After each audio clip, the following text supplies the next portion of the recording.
Mains की इस video में आपका स्वागत है। एसएससी जेई नोटिफिकेशंस आ चुके हैं। जैसा हम सबको उम्मीद थी कि ये नोटिफिकेशंस अगस्त में आएंगे, बट पैंडेमिक की वजह से ये नोटिफिकेशन डिले हो गए और ये एक्सपेक्टेड भी था, क्योंकि एसएससी ने अपने बाकी जो भी एग्ज़ाम्स कंडक्ट होने थे उसकी डेट एक्सटेंड कर दी थी। सीएचएसएल का अभी अभी रिसेंटली एडमिट कार्ड आ गया है और 12 तारीख से वो एग्ज़ाम भी शुरू होने वाले हैं।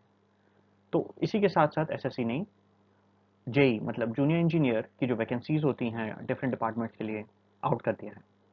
तो लेट अस अंडरस्टैंड कि वैकेंसीज, एग्जाम डेट्स और एग्जाम पैटर्न क्या क्या हैं। जो इम्पोर्टेंट डेट्स हैं, नोटिफिकेशन आउट हुई है वो है 1 अक्टूबर को। आप 1 अक्टूबर से फॉर्म भरना शुरू कर सकते हैं। एग्ज़ाम का जो ये फॉर्म है, इसका जो लास्ट डेट है वो 30 अक्टूबर तक है। मतलब आप 30 अक्टूबर तक ये फॉर्म भर सकते हैं। मैं हर बार कहूँगा और ये पहले भी कह चुका हूँ कि लास्ट डेट पे कभी भी फॉर्म मत भरिए। इसका बेसिक रीज़न है, एसएससी की हमेशा साइट डाउन हो जाती है। बाकी एग्ज़ाम में फिर भी थोड़ा ठीक चलता है, बट एसएससी का ये रिकॉर्ड है, लास्ट 3-4 दिनों में साइट हमेशा डाउन होती है। कोई पॉइंट नहीं है रिस्क लेने का। बेस्ट ये होगा एज सून एज पॉसिबल आप इस फॉर्म को फिल कर दीजिए, ताकि लास्ट मोमेंट में कोई आपको प्रॉब्लम ना चलनी पड़े। इसका जो फर्स्ट ईयर होना है वो 22 मार्च से शुरू होगा और 25 मार्च तक चलेगा 2021 में। नाउ लेट अस सी, अक्टूबर में आपका फॉर्म भरने का लास्ट डेट खत्म हो रहा है, उसके बाद मार्च में पेपर होगा। तो आपके पास आराम से 5 मंथ्स हैं स्टार्ट प्रिपेयर करने के लिए।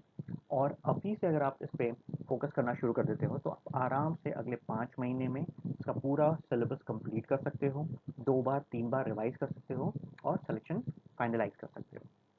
टीयर 2 का जो नोटिफिकेशन है कि कौन से डेट पे होगी वो भी आउट नहीं हुई है। उसके कई रीजंस हैं, पैंडेमिक एक बेसिक रीज़न है। बाकी जैसे जैसे बाकी एग्ज़ाम कंडक्ट होंगे उसके हिसाब से इसका भी कब का होना है एग्ज़ाम का डेट, वो नेक्स्ट ईयर का जो कैलेंडर आएगा उसमें आउट हो जाएगा। वैकेंसीज अभी आउट नहीं हुई हैं कि इस बार इस एग्ज़ाम में वैकेंसीज कितनी आएंगी, बट एक रफ आइडिया हम ये समझ सकते हैं कि 1500 से ऊपर वैकेंसीज आएंगी, क्योंकि लास्ट जो ईयर का फाइनल वैकेंसीज अभी तक आउट है दैट इज़ 1800 प्लस। तो आप मान के चलो कि कम से कम इसकी जो वैकेंसीज होंगी वो 1500 से ऊपर जाएंगी। अब इसमें कौन कौन से डिपार्टमेंट आते हैं? अब generally central water commission, CPWD, military engineering services, border road organisation, Farakka barrage project, तो इसमें ये सारे जो डिपार्टमेंट्स हैं इसके अंदर अलग अलग पोस्ट वैकेंसीज आपके इलेक्ट्रिकल की, मैकेनिकल की, सिविल की आती रहती है। और वो डिपेंड करता है जो फाइनल वैकेंसीज आएगी कि किस वाले डिपार्टमेंट में, कमीशन में, या किस पर्टिकुलर इंजीनियरिंग के फील्ड में कितनी वैकेंसीज आई हैं, वो आउट होने के बाद ही हमको पता चलेगा। इसमें एलिजिबिलिटी क्या क्या है इस एग्जामिनेशन की? जो बेसिक एलिजिबिलिटी होती है दैट इज बीटेक बीई होना चाहिए इन सिविल, मैकेनिकल, इलेक्ट्रिकल, क्योंकि ये इंजीनियर के फॉर्म है। तो ऑब्वियसली आपको ये बेसिक इलेक्ट्रिकल या इंजीनियरिंग, मैकेनिकल इंजीनियरिंग, इनमें से किसी में एक डिग्री आपकी होनी चाहिए। मास्टर्स होगी तो और बेटर है, ग्रेजुएट होना मैंडेटरी है। एज लिमिट, बेसिकली जो नॉर्मल एज लिमिट है वो है 30 ईयर्स की। कुछ एक दो वैकेंसीज ऐसी आती हैं जिसमें अपर लिमिट 32 ईयर्स तक हो जाती है। कुछ ऐसी भी वैकेंसीज आती हैं जो 27 होती हैं, बट मैक्सिमम पोस्ट जो आएंगी that will be for 30 years only.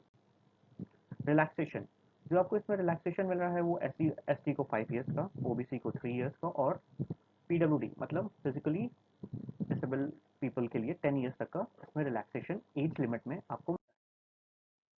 Exam pattern इसके जो हैं वो है पेपर 1 और पेपर 2। पेपर 1 जो आपका होगा वो जनरल अवेयरनेस होंगे 50 मार्क्स के। ओवरऑल आपका जो टाइम पिंग होगा वो 2 आवर्स का होगा। तो आपको सेक्शनल टाइम पिंग इसमें नहीं मिलेगा, इसमें आपको ओवरऑल 2 आवर्स मिलेंगे, जिसमें 50 क्वेश्चन जनरल अवेयरनेस के होंगे। इसमें जनरल इंटेलिजेंस एंड रीजनिंग के क्वेश्चन 50 होंगे। तो ये जो जनरल इंटेलिजेंस एंड रीजनिंग होते हैं इसमें आपको रीजनिंग के क्वेश्चन आएंगे और कुछ नॉर्मल इंटेलिजेंस बेस्ड, मतलब कि पजल और इस तरह की चीज़ें आपको देखने को मिलेंगी। जनरल इंजीनियरिंग जो कि आपका जो भी आप फील्ड डिसाइड करते हो, लाइक सिविल है, मैकेनिकल है, इलेक्ट्रिकल है, जिससे भी आप फिल कर रहे हो, उसके 100 मार्क्स के क्वेश्चन आपको मिलेंगे। पैटर्न 2 जो होगा वो आपका फुल फ्लैश होगा कि आप किस फील्ड से फॉर्म भर रहे हो। आप सिविल से भर रहे हो, मैकेनिकल से भर रहे हो, इलेक्ट्रिकल से भर रहे हो, उसके 300 मार्क्स के क्वेश्चन होंगे आपके, और ये पेपर भी 2 आवर्स का ही होगा। ये बेसिक है कि क्या क्या आपकी एलिजिबिलिटी रिक्वायरमेंट है, आपको क्या क्या पैटर्न की तैयारी करनी है। टाइम आपके पास 5 मंथ्स का है। अभी से प्रिपरेशन करोगे तो आप आराम से अगले 2 से 3 महीने में अपनी बेसिक्स कंप्लीट कर लोगे। उसके बाद फिर आपको मॉक देना होगा और मैक्सिमम प्रैक्टिस करनी होगी, रिवाइज करना होगा। तो all the best students. Time बहुत ज़्यादा नहीं है, बट इतना है कि आप इसको कंप्लीट कर सकते हो। All the best. Like, subscribe, and share the video. And do press the bell icon for latest updates.